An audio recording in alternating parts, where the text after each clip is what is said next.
नमस्कार दोस्तों, आप सभी का स्वागत है इनोवेटिव ज्योतिष में। आज हम ज्योतिष के एक बहुत ही गंभीर विषय पर बात करने वाले हैं। सतही तौर पर हम एस्ट्रोलॉजी की बहुत सारी चीजों को जानते हैं और उसके बेस पर हम प्रेडिक्शन भी देने की कोशिश करते हैं, मगर ज्योतिष का उपयोग जब तक हम मानवता और अपने लिए नहीं कर पाए, तब तक हमारा जो भी हम प्रेडिक्शन दे रहे हैं या जो भी काम कर रहे हैं वो पूरी तरीके से कामयाब नहीं है। तो मानवता और अपने लिए हम ज्योतिष को किस तरीके से उपयोग में ला सकते हैं, इस विषय पर मैं आज की क्लास में बात करने वाला हूं। हमारी जिंदगी का पर्पस क्या है, हमारी इच्छाओं का कारण क्या है, कौन सा ग्रह हमारी इच्छाएं पूरी करेगा और इसके लिए क्या कोई रेमेडीज हम कर सकते हैं, इच्छाओं से किस तरीके से छुटकारा पाया जा सकता है, इन सभी विषयों पर हम बात करेंगे। जो हमारा जन्म होता है, भृगु ऋषि ने कालपुरुष की कुंडली बनाई थी और कालपुरुष की कुंडली की लग्न और 8वें भाव, उनके अंदर राशि होती है मेष राशि और वृश्चिक राशि। इन दोनों का स्वामी है मार्स। तो हम इस जन्म के अंदर जब आते हैं, प्रवेश करते हैं, लग्न जो हमारा शरीर है उसका भी जो कालपुरुष की कुंडली में जिम्मेवारी मार्स को दी गई है, और 8वां भाव जो हमारा मृत्यु का भाव होता है, जब इस जन्म से जाते हैं उसकी जिम्मेवारी भी मार्स को दी गई है, उसका भी स्वामी मार्स और मंगल है। इसी तरीके से जो हम पैदा होते हैं बायोलॉजिकली, वो भी हम ब्लड की वजह से, खून की वजह से पैदा होते हैं। जब भी माँ और पिता दोनों के स्पर्म और एग दोनों कंबाइन होते हैं, वो ब्लड से बनते हैं, तो एक बच्चे का जन्म होता है। और इसी तरीके से जब अंत होता है हमारा, तब हमारी बॉडी के अंदर ब्लड एकदम से जम चुका होता है और ब्लड का जो भी फंक्शन है वो खत्म हो चुका होता है, तभी एक व्यक्ति की मृत्यु होती है। अक्सर जितने भी जानवर पैदा होते हैं उनका अंत या तो कोई दूसरा स्ट्रॉन्ग एनिमल उन्हें मार देता है, खा जाता है, या इंसान उनका कत्ल करता है। इस तरीके से अधिकतर जानवरों का भी अंत होता है, अधिकतर का।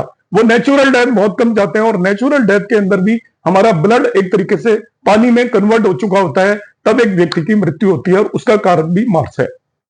तो मार्स एक बहुत ही इंपॉर्टेंट प्लेनेट है। हमारा जीवन आत्मा, इच्छा और इच्छा पूर्ति के बीच में लगा रहता है।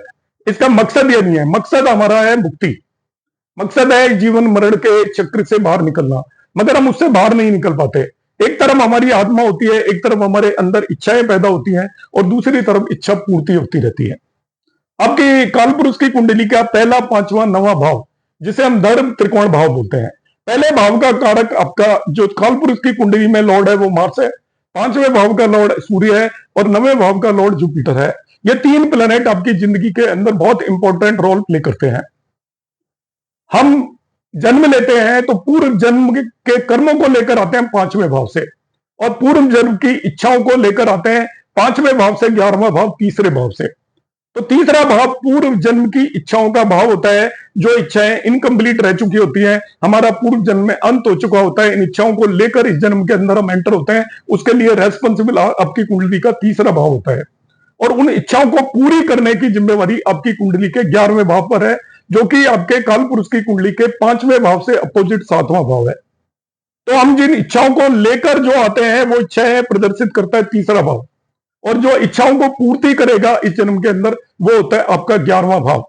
अब जिन इच्छाओं को हम लेकर आए और जो हमारे अंदर इच्छाएं पैदा हुई, यदि वो पूरी नहीं होंगी तो उन इच्छाओं को हम फिर से लेकर अगले जन्म में चले जाएंगे, और अगले जन्म की हमारी जो कुंडली का तीसरा भाव, उसके अंदर वो इच्छाएं हमेशा समाहित रहती हैं, जो कि हमारे पिछले जन्म में कंप्लीट हम नहीं कर पाते हैं।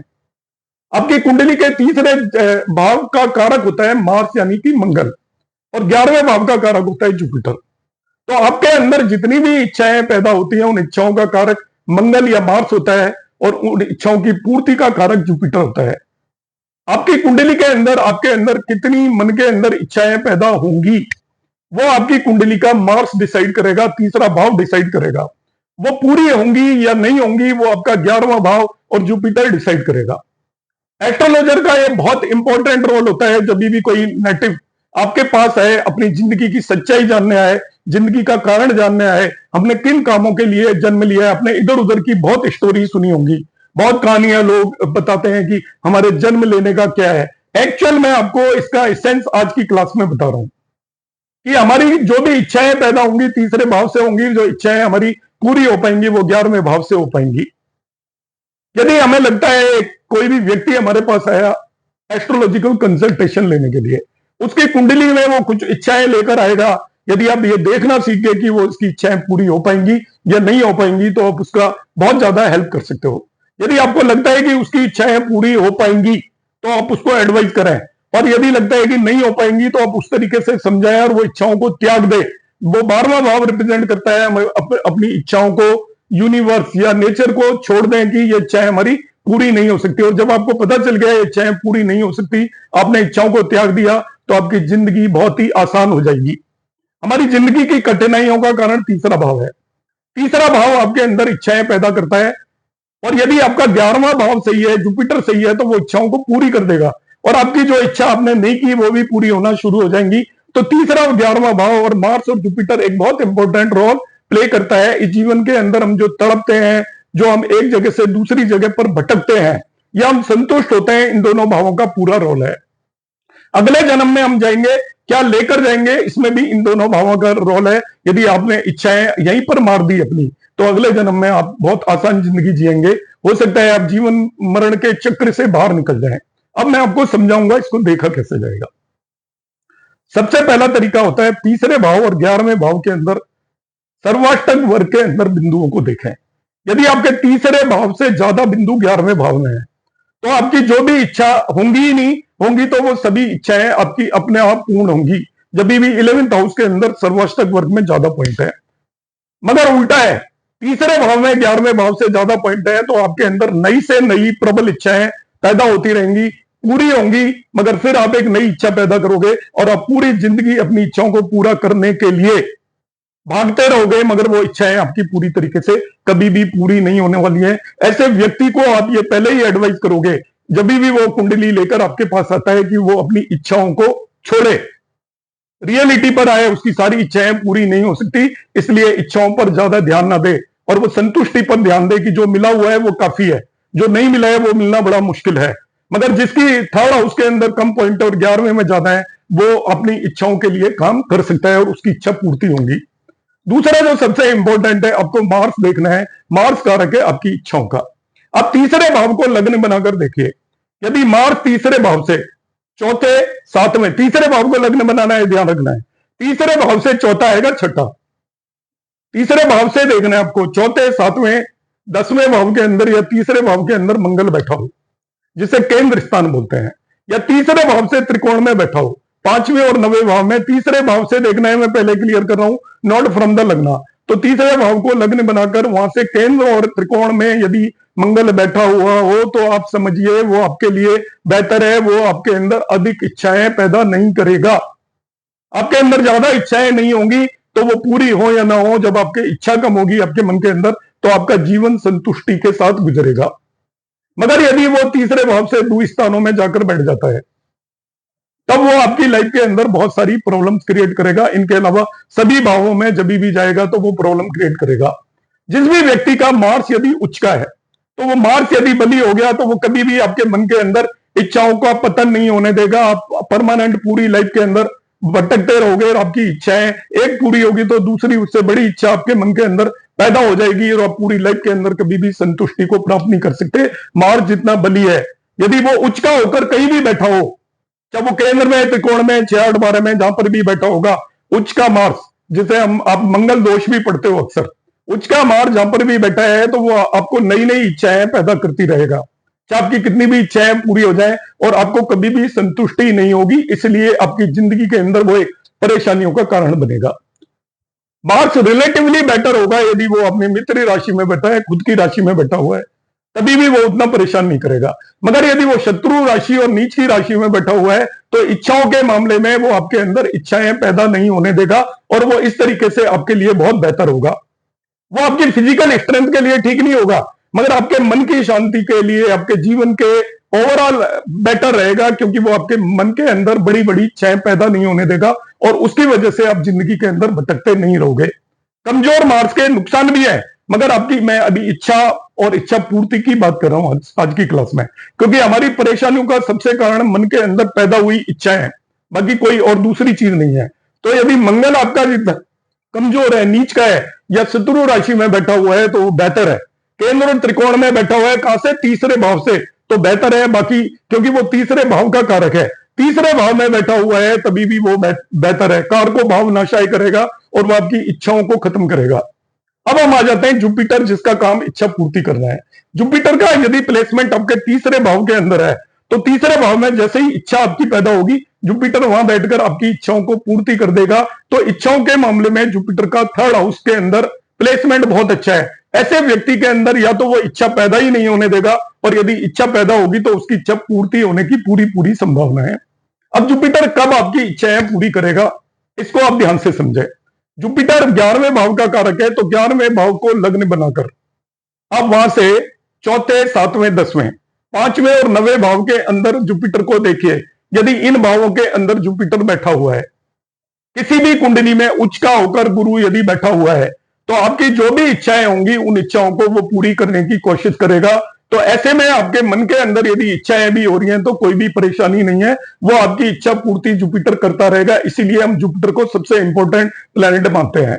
थर्ड भाव में इच्छा हुई और जुपिटर ने मार्स से इच्छा हुई और जुपिटर ने पूरी कर दी आपकी, तो आपको कोई भी परेशानी नहीं होने वाली, आपकी जिंदगी आसानी से गुजरती जाएगी। मगर आपकी इच्छाएं अधिक हैं, जो आपका मार्स स्ट्रॉन्ग है, अच्छा प्लेस्ड है, वो आपके मन के अंदर इच्छाएं लेकर आ रहा है, मगर आपका जुपिटर वेल प्लेस्ड नहीं है। जुपिटर आपका नीच का है, जुपिटर आपका शत्रु राशि में बैठा हुआ है, जुपिटर आपका 6, 8, 12 में बैठा हुआ है। 11वें भाव से बात कर रहा हूं मैं, और लगने से भी 6, 8, 12 के अंदर बैठा हुआ है। तो आपके अंदर इच्छाएं तो ज्यादा होंगी मगर वो पूरी नहीं कर पाएगा जुपिटर। एस्ट्रोलॉजर का क्या रोल है? यहां पर एस्ट्रोलॉजर का एक बहुत ही इंपॉर्टेंट रोल आ जाता है। आपने देख लिया कुंडली को एनालिसिस करके, मार्स का प्लेसमेंट और मार्स की स्ट्रेंथ को देखकर, जुपिटर का प्लेसमेंट और जुपिटर की स्ट्रेंथ को देखकर आपने देख लिया कि आपके अंदर कितनी इच्छाएं पैदा होने वाली है। लगा कि आपके अंदर बहुत ज्यादा इच्छाएं हो रही हैं, मगर आपका जुपिटर कमजोर पड़ रहा है, उनको पूरी नहीं कर पा रहा है। तो आपके मन के अंदर जो इच्छाएं आएंगी वो कभी भी पूरी नहीं होंगी और पूरी जिंदगी आप उनके लिए भटकते रहोगे। यहां पर एक एस्ट्रोलॉजर का बहुत इंपॉर्टेंट रोल आता है। एस्ट्रोलॉजर जो भी नेटिव या जातक उसके पास आता है, उसकी कुंडली देखकर समझा सकता है कि आप अपनी इच्छाओं पर काबू रखें। उन इच्छाओं को छोड़ दें, वो पूरी होने वाली नहीं है। उनको नेचर पर छोड़ दें, प्रकृति पर छोड़ दें, 12वें भाव में छोड़ दें। जब आप प्रकृति पर जिन इच्छाओं को छोड़ देंगे तो इस जन्म से जाएंगे तो वो इच्छाएं आपके साथ नहीं जाएंगी। आपका ये जन्म भी सफल होगा और अगले जन्म में आपको वो परेशानियों का कारण नहीं बनेगा। ये एक्चुअली रियल रोल है एक एस्ट्रोलॉजर का। आपके मन के अंदर जब भी इच्छाएं पैदा हो रही हैं, जो भी प्रबल इच्छाएं बन रही हैं, उनको आपने त्याग देना है। यदि वो पूरी नहीं हो सकती तो आप उनको देखने का ये तरीका होता है आपकी इच्छाएं पूरी होंगी या नहीं होंगी। यदि 11वें भाव में तीसरे भाव के कंपैरिजन में ज्यादा पॉइंट है तो इसकी पूरी संभावना है। आपका जुपिटर मार्स के कंपैरिजन में बेटर प्लेस्ड है। बेटर प्लेस में मैंने अभी आपको कॉम्बिनेशन बताया। जुपिटर का प्लेसमेंट 11वें भाव से देखेंगे, केंद्र त्रिकोण में बैठा हुआ है, उच्च का है तो वो अच्छा है, आपकी इच्छाओं को पूर्ति करता रहेगा। मार्स का प्लेसमेंट, मार्स जितना कमजोर है इस मामले में, क्योंकि कमजोर मार्स का मतलब है वो आपके मन के अंदर इच्छाएं पूरी नहीं बनने देगा ज्यादा। जितना मार्स बली होगा वो आपका एक इच्छा पूरी करोगे, दूसरी आ जाएगी, दूसरी पूरी करोगे, तीसरी आ जाएगी, और इस तरीके से आपकी जिंदगी एक संघर्ष के अंदर चलती रहेगी। अब हम बात करेंगे इसकी रेमेडीज की। यहां पर हमें रेमेडीज मेनली करनी है मार्स की और जुपिटर की, क्योंकि मार्स की रेमेडी का मतलब है मार्स को थोड़ा पैसिफाई करेंगे, वो आपके मन के अंदर इच्छाएं ना लाने दे। और जुपिटर को हम स्ट्रॉन्ग करेंगे कि यदि आपके मन के अंदर बाय द वे कोई इच्छाएं आती है तो वो पूरी हो पाए। तो उसके लिए हम गणेश जी की आराधना करेंगे।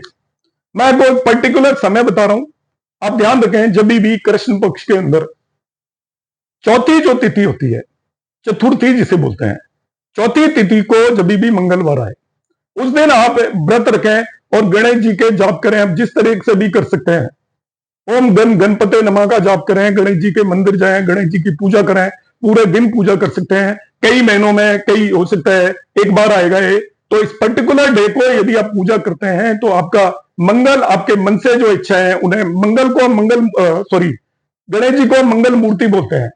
गणेश जी आपकी सभी इच्छाओं को पूरी करते हैं, वो इच्छा पूर्ति करने वाले देवता है।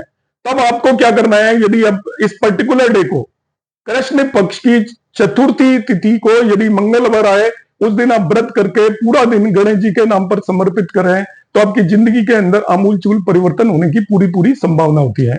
रेमेडीज काम करेंगी नहीं करेंगी वो आपके विश्वास पर और आपकी निष्ठा पर, आपकी आराधना पर, आप कितना ध्यान देकर भगवान की श्रद्धा पर, इन सभी चीजों पर निर्भर करता है। इस तरीके से आप अपने इस जीवन को और अगले जीवन को काफी हद तक सुधार सकते हैं। नमस्कार, धन्यवाद।